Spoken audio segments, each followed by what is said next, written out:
Hi guys, मेरा नाम है सायन कर और आज की वीडियो शुरू करते हैं। सबसे पहली न्यूज है निखिल कामत और नितिन कामत की, जीरो के फाउंडर्स की। तो 195 करोड़ की सैलरी लेके गए हैं, दोनों के दोनों मिला के देखा जाए तो कंपनी देखा जाए ऑलमोस्ट 3,000 करोड़ के आसपास का प्रॉफिट रिपोर्ट कर रही है।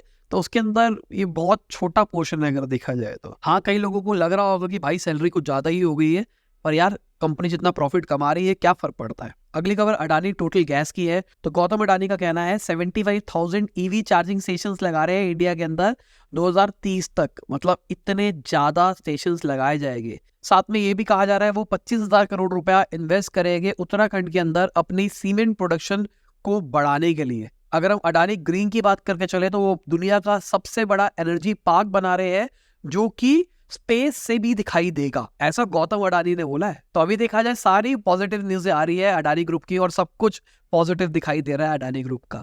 पहले सबके सब नेगेटिव बातें कर रहे थे, शेयर प्राइसेस घटते हुए दिखाई दे रहे थे।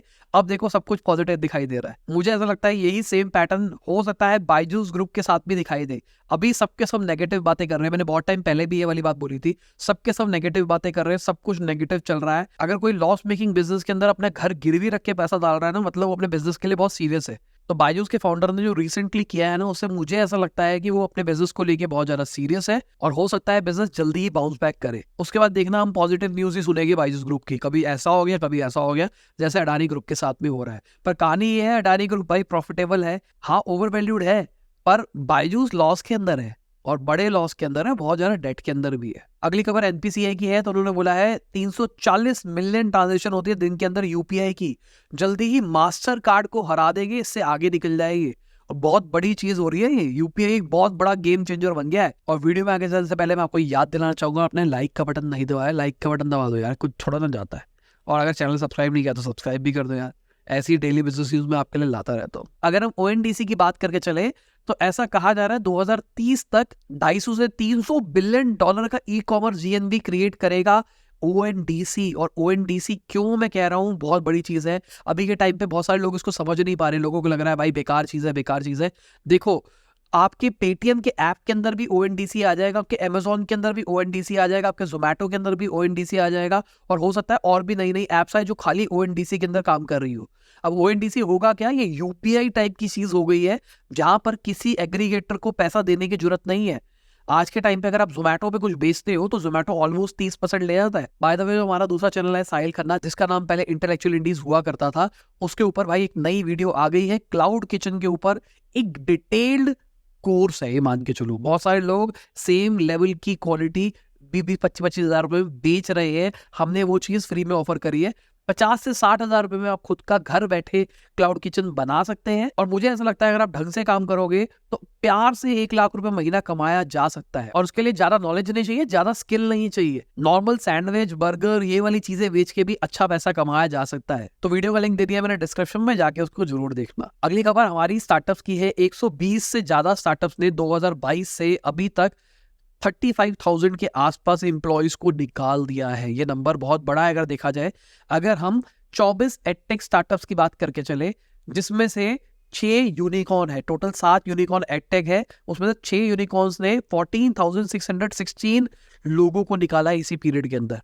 तो समझो एडटेक से कितने ज्यादा लोगों को निकाला गया है। कोविड के टाइम पे जो ग्रोथ दिखाई दी थी एडटेक के अंदर, वो उस लेवल की ग्रोथ नहीं दिखाई दे रही है अभी। बाकी आपको मैं फिर से याद दिलाना चाहूंगा, अगर आप ब्रांडिंग सीखना चाहते हो मुझसे, मैं एक ऑफलाइन वर्कशॉप कर रहा हूं जो कि पेड होने वाली है, जहां पे हम लिमिटेड सीट्स ही रखे रहे हैं और दोबारा कभी मैं ऑफलाइन वो नहीं करूंगा। तो आप उसको सीखने के लिए आ सकते हैं ऑफलाइन दिल्ली के अंदर, हमारे ऑफिस के अंदर हम शूट करने वाले हैं। मैंने अपनी जिंदगी की सारी मार्केटिंग और ब्रांडिंग की नॉलेज उसके अंदर डालने की कोशिश करी है और कल आखिरी दिन है, तो मतलब ये मान के चलो ये वीडियो ही लास्ट कॉल टू एक्शन होने वाला हमारा उस कोर्स के लिए। तो आप भाई फॉर्म भर दो, हमारी टीम अगर आप एलिजिबल होगे तो कॉल करेगी और आप हमारी वर्कशॉप के अंदर आ सकते हैं। अगर आपका खुद का ब्रांड है या फिर आप ब्रांड कंसल्टेंट बनना चाहते हैं, किसी की ब्रांड को ग्रो करना चाहते हैं, तो आपको ये कोर्स हेल्प कर सकता है। बाकी अगर हम इंडियन स्टार्टअप्स की फंडिंग की बात करके चले, 72% डिक्लाइन दिया है 2023 के अंदर, और हमने अक्रॉस सेक्टर्स ये डिक्लाइन देखा है, मतलब हर एक के अंदर डाउनफॉल दिखाई दे रहा है, चाहे वो अर्ली स्टेज हो या लेट स्टेज वाली हो। बाकी अगर हम नेटफ्लिक्स के सीईओ की बात करके चले तो उनके हिसाब से 2024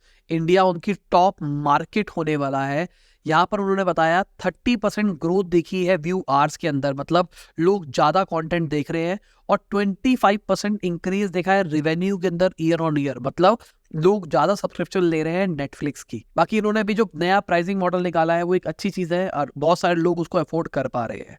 अगली खबर स्नैपचैट प्लस की है। तो नवंबर के महीने के अंदर 20 मिलियन से ऊपर का रेवेन्यू जनरेट किया है। पहली बार ऐसा हुआ है कि इतना रेवेन्यू उन्होंने जनरेट किया है। और ये हम बात कर रहे हैं नेट रेवेन्यू की, मतलब ऐप स्टोर की फीस हटाने के बाद में जो पैसा बचता है वो। अब स्नैपचैट प्लस वाला जो फीचर है यहाँ पर वो बहुत सारे फीचर्स दे रहे हैं, जैसे कुछ एआई फीचर्स दे रहे हैं जहां पर स्टोरी वोरी को आप इंप्रूव वगैरह कर सकते हो। मैं पर्सनली स्नैपचैट यूज नहीं करता, जो यूज करता है बताना कि भाई ये प्लस वाले की वैल्यू है भी या फिर नहीं है। अगली खबर एक्स की है, जिसको कभी ट्विटर कहा जाता था। तो वो Amazon का एड बाइंग सॉफ्टवेयर यूज करने का प्लान कर रहा है। एक्स का भी देखा जाए तो बुरा टाइम चल रहा है। कुछ टाइम पहले एलॉन मस्क ने जूइश पीपल के अगेंस्ट फालतू बोला था ट्विटर के ऊपर, उसके बाद वो बात इतनी बढ़ गई, उसके बाद में बहुत सारे लोगों ने बैकआउट कर दिया वहां पे एडवर्टाइजिंग चलाने से। वॉल्ट डिज्नी, कॉमकास्ट सबके सब पीछे जा रहे हैं, तो भाई पैसा नहीं बन पा रहा, इसलिए शायद वो और ऑल्टरनेटिव्स की तलाश कर रहे हैं। अगली खबर माइक्रोसॉफ्ट ओपन एआई की जो टाइप है, जो बेसिकली माइक्रोसॉफ्ट ने ओपन एआई को एक तरह से कंट्रोल में करना शुरू कर दिया है। यूके एंटी ट्रस्ट बॉडी ने उस पर इन्वेस्टिगेशन बिठाई है और दिक्कतें आ सकती है। बाकी ये चीज समझ में नहीं आती यार मुझे, माइक्रोसॉफ्ट इतना अच्छा बिजनेस डिसीजन ले रहा है, ओपन एआई के अंदर इन्वेस्ट करके इतना अच्छा बिजनेस बना रहा है, अब वो एंटी ट्रस्ट वाले आ जाते हैं, भाई नहीं ये नहीं कर सकते, इससे मोनोपोली क्रिएट हो जाएगी। भाई बिजनेस तो चाहता है ना एक मोट क्रिएट करना, मोनोपोली क्रिएट करना। मुझे यही लॉजिक समझ में नहीं आता है, एक इनका हो गया और एक यूरोपियन यूनियन का हो गया, कुछ ना कुछ करके कहीं ना कोई कुछ ना कुछ रोकने की चीजें करते रहते हैं। अभी जैसे यूरोपियन यूनियन ने रेगुलेशन निकाल दिया चैट जीपीटी, एआई जितनी भी टेक्स है उसके ऊपर एक नया एक्ट निकाला है जिसके अंदर रेगुलेशन रहेगी एआई के अंदर। अब रेगुलेशन के चक्कर में ग्रोथ रुक जाएगी। अब सिंपल सी बात, तारे तो शौकारों के लिए होते हैं ना, चोरों के लिए थोड़ा ना होते हैं। अब जिसको गलत तरीके से एआई का यूज करना है वो तो करेगा ना, वो थोड़ा ना खुलेआम जाके ओपन एआई या चैट जीपीटी का यूज करेगा, वो अपने लोकल मॉडल में यूज कर लेगा, एक नया जीपीयू अपने खुद का सेटअप कर लेगा, बहुत सारी चीजें कर सकता है। और मुझे लगता है इतना रेगुलेशंस नहीं होने चाहिए, मेरा पर्सनल ओपिनियन है। बाकी ओपन एआई ने एक्स ट्विटर इंडिया के प्रेसिडेंट को अपॉइंट कर लिया है। वो देखिए ये इंडिया के एआई स्पेस के अंदर क्या क्या किया जा सकता है, अच्छा अपॉर्चुनिटी है अगर देखा जाए तो। अगली खबर, टाटा ग्रुप 40,000 करोड़ रुपए की सेमीकंडक्टर प्लांट सेटअप कर सकता है असम के अंदर, ऐसा उनके सीएम ने बोला है। अगली खबर आरबीआई की है। तो आरबीआई ने जो डिजिटल लोन एग्रीगेटर होते हैं उनको भी रेगुलेशन में लाने की बात करी है। आरबीआई भी देखा जाए यूरोपियन यूनियन जैसा ही बन रहा है, कहीं ना कहीं वो भी बिजनेस को रोकने के लिए कुछ ना कुछ तो एक्शन करता रहता है। बहुत सारे स्टार्टअप्स को नुकसान होता है ये नई नई जो पॉलिसीज आती है। अब देखा जाए तो हमारी सिक्योरिटी के लिए बनाई जाती है, कंज्यूमर के लिए, पर अगर मैं बिजनेस पॉइंट ऑफ व्यू से भी सोचूं ना, कई बार मुझे लगता है ज्यादा रेगुलेशन के चक्कर में ना बिजनेस रुक जाता है, उस लेवल पे ग्रो नहीं कर पाता। अगर यूपीआई नहीं आता, अगर हम बात करके चले, यूपीआई एक पॉजिटिव चीज है, बहुत सारा चेंज हुआ है, बहुत कुछ हुआ है, बहुत सारी चीजें अच्छी हो रही है कंज्यूमर पॉइंट ऑफ व्यू से। पर अगर यूपीआई नहीं आता, आज पेटीएम का इतना बुरा हाल नहीं होता।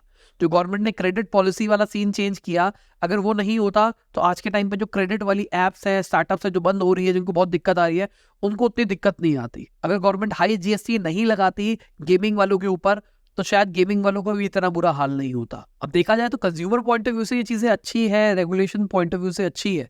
पर अगर हम बिजनेस पॉइंट ऑफ व्यू से बात करके चले, क्योंकि आप बिजनेस न्यूज देख रहे हो तो मैं चाहता हूं कि आपका बिजनेस माइंडसेट बने, तो ये चीज नेगेटिव चीजें भी है। बाकी आरबीआई के गवर्नर ने एक इंपॉर्टेंट बात बोली है, उन्होंने बोला है कि वेजिटेबल प्राइसेस बढ़ रहे हैं, उसकी वजह से रिटेल इन्फ्लेशन ऊपर जा सकता है जल्दी ही। और ये बड़ी चीज है, अंदर की बात आ गई है, बातों बातों में वेजिटेबल के प्राइसेस बढ़ सकते हैं, ये बढ़ रहे हैं। मुझे बताओ, मैंने बहुत टाइम से सब्जियां नहीं ली है, मेरी वाइफ ही लेती है, तो क्या वेजिटेबल के प्राइसेस बढ़े हैं पिछले कुछ टाइम के अंदर? साथ में आरबीआई ने ई रूपी के बारे में बताया, उन्होंने बोला जो क्रॉस बॉर्डर पैसे दिए जाते हैं ना, उसके ऊपर जो कॉस्ट लगती है वो 2 से 3% तक आ सकती है। अब ये देखा जाए तो ये बहुत पॉजिटिव चीज है यार। अब मैंने अपनी कंपनी बेच दी है, पर पहले हमको इंटरनेशनल पेमेंट बहुत ज्यादा करनी पड़ती थी और बहुत सारा इधर उधर का पैसा होता था, बहुत पैसा खर्च जाता था यार इन चीजों के अंदर। बाकी अगर इंडिया के फॉरेन रिजर्व की बात करके चले तो वो $6.1 बिलियन बढ़ता हुआ दिखाई दिया है, $607 बिलियन में पहुंच गया 1 दिसंबर की, अगर हम डेटा की बात करके चले। और ये लोग हमारे सपोर्टर्स, जिनकी वजह से डेली हम आप तक बिजनेस न्यूज ला पाते हैं। Thank you for supporting us. अगर आप भी चाहते हो उनको सपोर्ट करना, तो नीचे ज्वाइन का बटन है, आप भी हमको सपोर्ट कर सकते हैं। और इसी के साथ आज की बिजनेस न्यूज खत्म होती है, करता आपको मजा होगा, लाइक कर देना, शेयर कर देना, कमेंट वीडियो कैसे लगी। बाय, खुदा हाफिज, गुड मॉर्निंग। और जब भी वीडियो देख रहे हैं, जय हिंद, वंदे मातरम।